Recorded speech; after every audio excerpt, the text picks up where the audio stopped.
Quand nous en venons à penser à Jérusalem délimitée par sa muraille, cela nous parle simplement de la question de l'adoration, mais de façon inclusive et dans un sens large. En vérité, l'existence même de Jérusalem est en vue de ce dessein. Babylone, comme nous l'avons vu auparavant dans les précédents audios, était le siège et le centre de la fausse adoration, de l'idolâtrie, de quelque chose qui n'était pas de Dieu. Dans la Bible, Jérusalem se dresse toujours en face de Babylone comme son contraire. Elle tient bon en faveur de l'adoration de Dieu. C'est le lieu de l'adoration de Dieu. Aussi, cette muraille de Jérusalem est une figure de ce qui entoure l'adoration de Dieu. Et elle est en elle-même une figure de l'adoration. L'adoration est la chose première dans toute l'histoire de la relation avec Dieu. Et l'adoration est la dernière chose. Nous trouvons dans la Bible des références à l'adoration ayant eu lieu avant que le monde fût, avant que la création fût entreprise. Les fils de Dieu occupaient de l'adorer avant la fondation du monde. Qui étaient ces fils de Dieu? Nous ne savons pas. Mais l'affirmation est là. Ensemble, ils chantaient de joie, ils adoraient le Seigneur. C'était là, cela avait lieu. Puis, l'adoration fait son entrée comme le facteur dominant dans la création.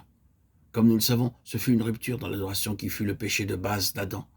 Étant donné que cette question a été bouleversée ici-bas sur terre, alors Dieu institue tout l'ordre de l'adoration durant les âges et maintient témoignage pour lui-même.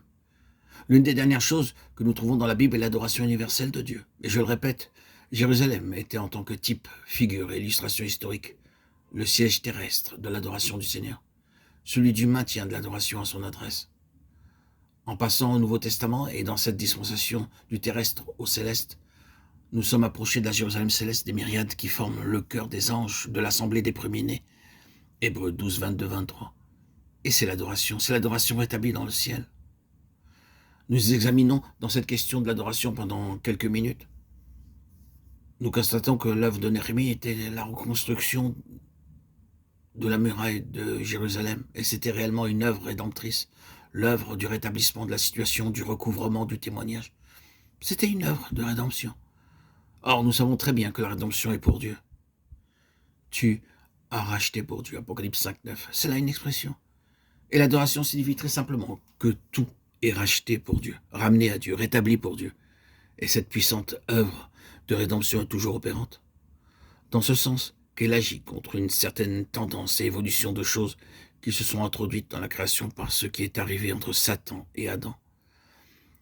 La rédemption représente un redressement à cause d'une certaine tendance. La tendance de la création, maintenant, est toujours tournée vers le bas. En tout domaine de la création, l'évolution naturelle est vers le bas. Vous luttez contre cela d'une façon ou d'une autre, chaque jour. Quiconque a un jardin sait qu'il s'agit d'un travail constant, quotidien, de rédemption et à cause d'une tendance vers le bas. Tout docteur ou infirmière est journalement en train de lutter contre l'évolution vers le bas de la vie physique.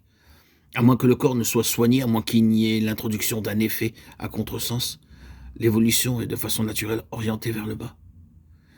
Il y a détérioration, et donc la profession médicale remplit dans son domaine une fonction de rédemption. Et ainsi, nous pourrions continuer d'examiner chaque domaine, parce que partout et en tout, c'est là la tendance naturelle, à savoir le déclin. Et si cela est vrai dans la création naturelle, la création physique, combien cela est vrai dans le domaine spirituel? La Bible est une vaste révélation du fait qu'à moins qu'il n'y ait une puissance opposée introduite du ciel, tout va vers le bas.